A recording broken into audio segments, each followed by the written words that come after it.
อุ้ยจังได้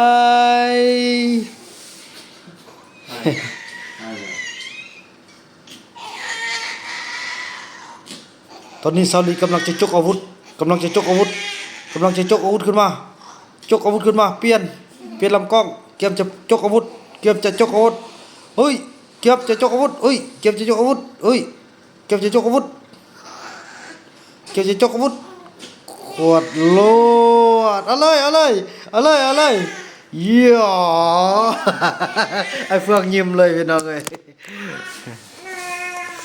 พี่น้องมากินข้าวกินน้ำนำกันเด้อเนาะถือว่าคลิปนี้ก็ขอบใจขอบคุณเด้อทางท่านแม่เฮาเนาะหรือว่าทางย่าแม่เนี่ยก็เพิ่นเอิ้นน่ะแม่คัทธลีเนาะพี่น้องเนาะพร้อมด้วยลูกสาวเพิ่นได้มาฮอดมาถึงได้มาเอาของอยู่ของกินได้มาซื้อยาขึ้นเมืองพอต้องเรื่องแดแล้วก็มามอบนี่แหละพี่น้องดังที่ซ่องใหญ่เนาะบอกบ่นำได้บ่ได้ว่าซ่องใหญ่พี่น้องเอ้ยเด้อซาลี่ไอ้กินก่อนเด้อก็แล้ววันนั้นน้องจะกินน้ำลักพี่น้อง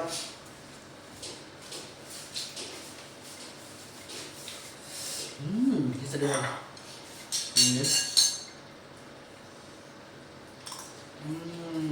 แซ่บหลายครับ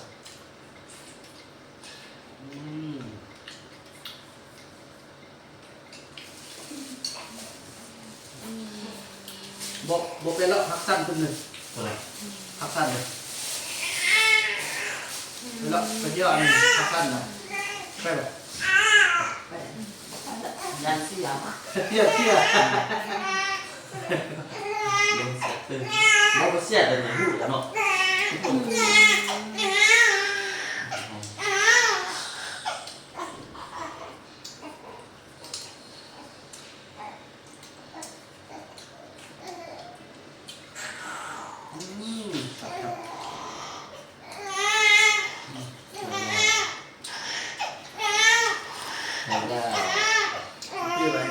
กินอาหารนุ่มไล่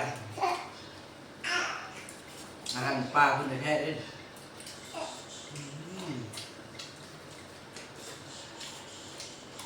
มาติดดู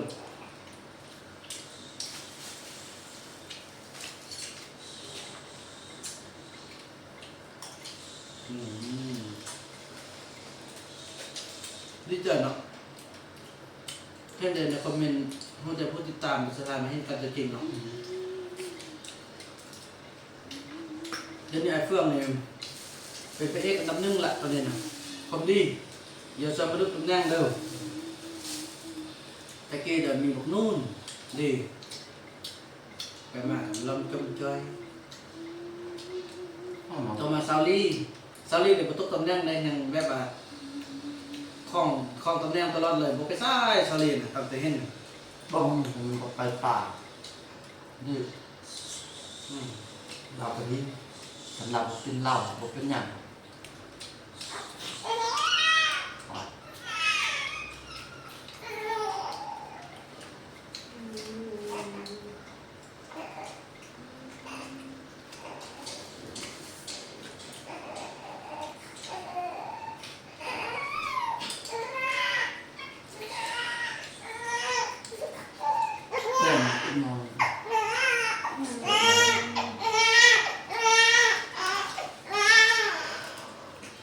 มันห้อนที่เนาะแบะออกในนึงกันนะ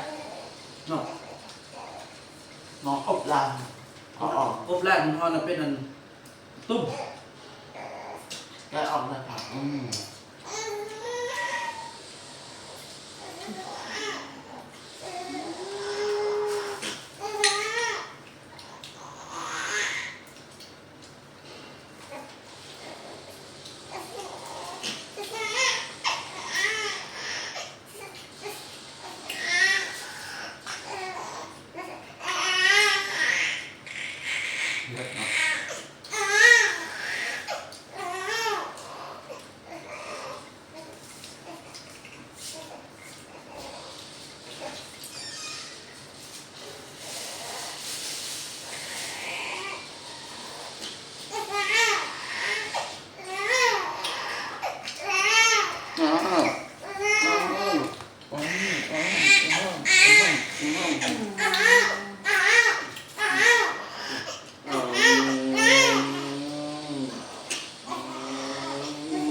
ครับชอบกันนะ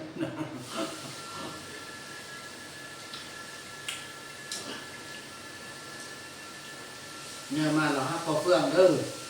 พอเฟื่องดูแลดีที่สุดเลย เนื้อมาแล้วนี่เลี้ยงแป้งให้สัตว์นะ นั่นแหละ หรืออะไร ทำกับลูกเขาหมดนั้น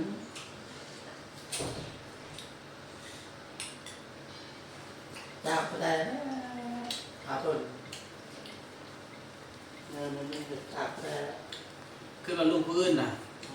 เขาอยากไปซื้อไปนั่นเอาเนาะ เออ อันนี้ลูกเขาเติมจนเติมแห้งโคตรแห้งไว้เลย ข้าวเลย เติมแห้งได้ข้าวไว้บ่มันน่ะบ่ได้เติมแห้งดิ ไปได้เต็มหนังเนาะ เนาะนั่งแห้ง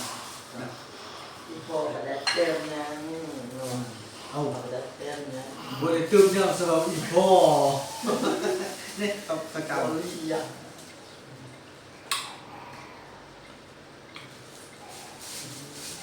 อันนี้พ่อเลี้ยง3มิตินะนี่ เออ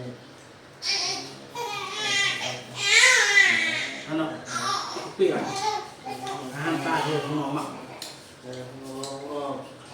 อืมเออเออเออ สต๊อก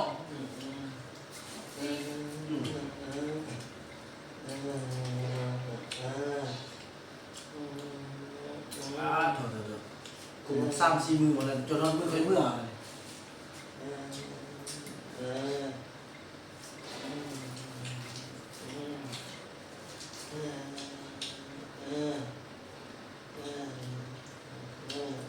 เปลี่ยนเสื้อแต่ผมมันขอตีเปลี่ยนเสื้อมันบ่มีเปลี่ยนเสื้อ มีข้าวแป้งสลับมันนี่ อยากนั่นอยากนำเสื้อมันใส่เข้าไปเลยโอ้ ใส่ตัวมาอยู่บ่กินนั่นติ เป็นย่างแปลงเด็กเนี่ยเราให้ ใส่เป็นอันทุกนั้นก็กินละลายน้ำนมละลายเลยปีมาพ่อยเว้ยโอ้จับมันนักไปหน่อยเมียใจดีเนาะสาธุเด้อคอยมาอยู่ดีมีแฮมมาเลยนะพี่น้อง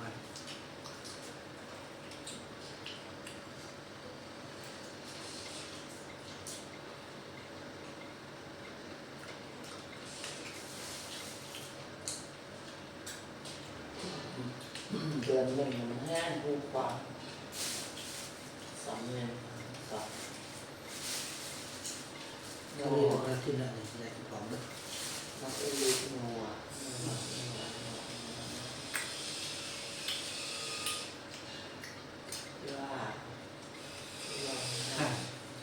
ใครชอบมีลูกให้เสร็จวะ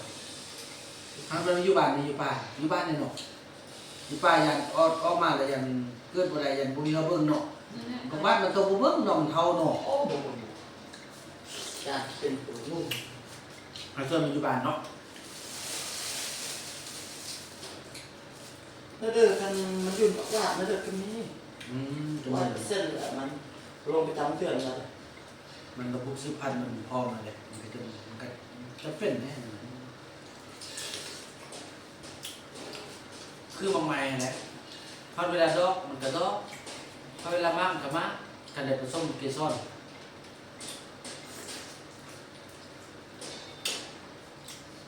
สนุกปุ๊บทำลูกสาวติดแต่ติดจิกกระต้อนนอนจะเมามัวสองคนอีกแต่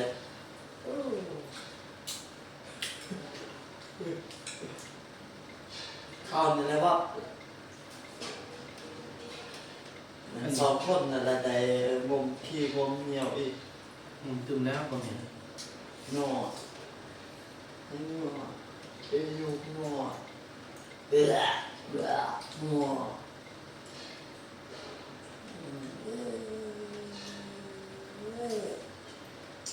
คันว่าเข้าบ่มาแท้ คันว่าเขาบ่มาแท้ๆแล้วมันเขาต้องเตรียมผ้าอ้อมเตรียมหยังหมดทุกอย่างเลยไปรอท่าเลย ลองสิไป บ่อายนี่นะไอ้ต้องไปโอ้ไปเกิดนะเลยเกิดไปบนรถเกิดขึ้นแบบเกิดดอกหั่นน่ะ ถ้าเกิดหูมือมันจะเกิด เขาต้องได้เบิ่งคันเบิ่งเก่าใหญ่ๆที่ไล่เลยนี่ติดอยู่นี่เนาะไล่รถเขาเอาหม้อมาต่างๆก็ไปเฝ้า 9 เดือนที่นี่มัน9 เดือน ไปเฝ้ามันเลย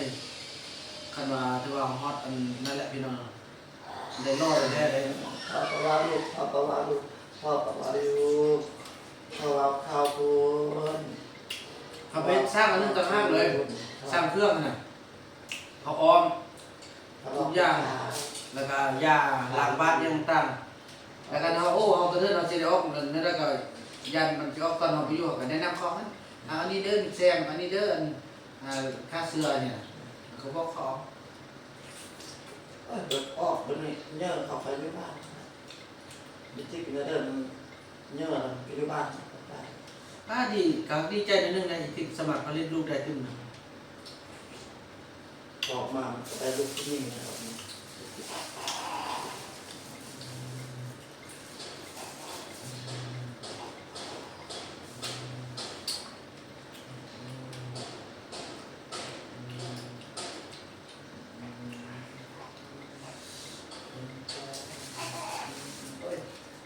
โอ้ยโอ้ยออกปริยาแล้วโอ้ยโอ้ยโอ้ยโอ้ย คันนั้นลูกเจ้าเนี่ยจะให้แจ๊กเลยเนาะ โอ้ยนะฮะแต่มันลูกเราเนี่ยฮะเอาไปเลยบ่มีโอ้ยโอ้ยนี่มันลูกพันเทพลูกพันเทพเกิดมาโน่ลูกพันเทพโน่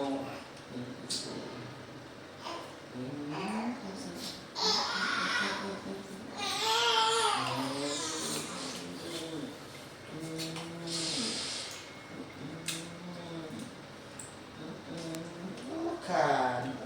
ขานขานคิดขานเดียวขานเดียวขานเดียว จะอิ่มแล้วน้องนะโอ้ยเจ็บทำไมเลยว้าววันนี้ตู้เย็นเราเต็มเลยนี่ ถั่ว มักทอดกินบ่ได้ติ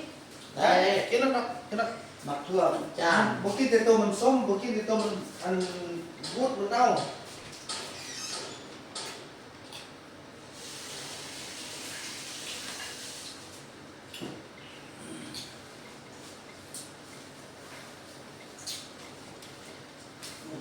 กินแล้วเนาะเด้อพี่น้องไอ้เนาะถือว่าจังซั่นแหละพี่น้องเอ้ยเนาะท้ายสุดนี้ก็ขอบคุญขอบคุณเนาะทางครอบครัวของย่าแม่คันธลีเฮาพี่น้องเนาะ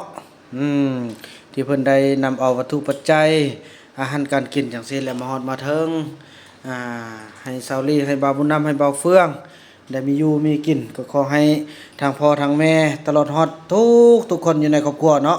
ขอให้อยู่ดีมีแรงความเจ็บอย่าสุใดความไข้สุดมีช่วยเหลือพี่น้องพอต้องเรื่องในครั้งนี้ก็ขอให้ได้กลับขึ้นมาเป็นร้อยเท่าพันเท่ามีความสุขกายสุขใจความสุขความเจริญมีแต่สิ่งดีๆเกิดขึ้นอยู่ในครอบครัวของพ่อของแม่ทุกท่านเนาะคลิปนี้บ่าวบุญนำขออนุญาตจบคลิปกันเช่นนี้ก่อนแล้วก็ว่ากันใหม่ในคลิปต่อไปเนาะคลิปนี้บ่าวบุญนำขอกล่าวคำว่าสบายดี